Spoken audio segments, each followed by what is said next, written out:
Garry Kasparov, the renowned Russian chess grandmaster and former world chess champion, holds an impressive peak rating of 2851. In 1985, at the young age of 22, Kasparov became the youngest ever undisputed world champion by defeating the reigning champion, Anatoly Karpov. However, what unfolds when this seasoned chess genius squares off against one of the fastest and deadliest chess players of all time? This is Hikaru Nakamura, the five-time US chess champion, celebrated for his exceptional speed and unparalleled accuracy on the chessboard. Garry Kasparov begins by advancing his pawn to d4, and Hikaru responds by moving his knight to f6. After a few subsequent moves, Hikaru makes a strategic choice to transform the game into the Nimzo-Indian defense by moving his bishop to b4, thereby pinning Garry's knight to the king. Garry swiftly repositions his queen to c2, using the queen to defend the knight, observing the need to secure his king's safety. Hikaru proceeds to castle while simultaneously launching an attack on Garry's bishop with his pawn. Instead of retreating his bishop, Hikaru decides to capture the knight and Garry recaptures with the queen. Hikaru then moves his pawn to d5, striking the center and trying to create an imbalance in the position. Garry develops his knight and Hikaru immediately captures the pawn, forcing Garry to take back with his queen. Hikaru replies with the pawn move, aiming to develop his bishop to b7 square. But at this moment, Garry plays a signature move, pawn to h4. In this position, white usually opts for e3, which opens up a diagonal for the bishop, and white can also go for bishop to f4 or even bishop to g5. However, instead of pursuing the aforementioned lines, Garry makes his strategic choice by playing h4, a move that leaves Hikaru in a state of profound deliberation.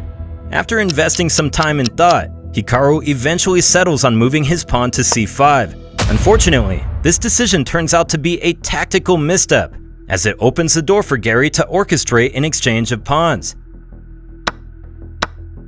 Following this exchange, Garry seizes the opportunity to advance his pawn to h5, setting the stage for a potent assault on Black's kingside.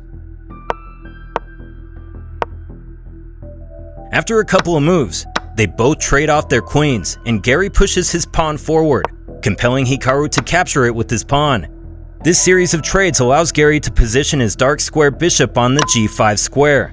Hikaru promptly attacks his bishop with his pawn, forcing Garry to retreat to d2.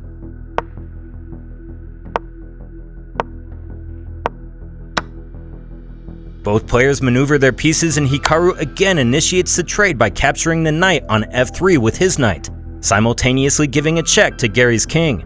Garry captures back with the pawn, leaving himself with doubled pawns on the f-file. Both players start shuffling their pieces and Garry activates both of his rooks, and Hikaru strategically places his knight on d5 square.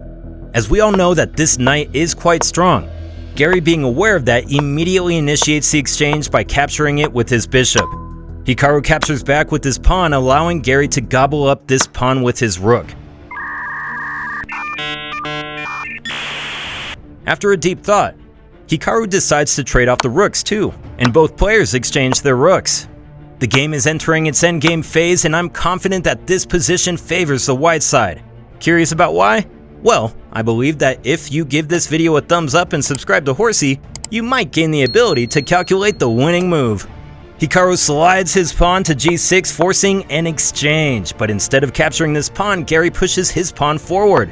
Hikaru immediately captures this pawn, and Garry slides his king to d4. A couple of moves later, Garry forces a pawn exchange on b5, which allows him a passed pawn.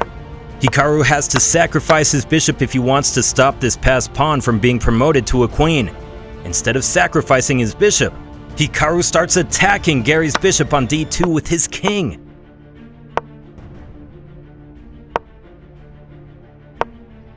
A few moves later, Garry slides his bishop to e7. Now the passed pawn on b5 cannot be stopped from promoting.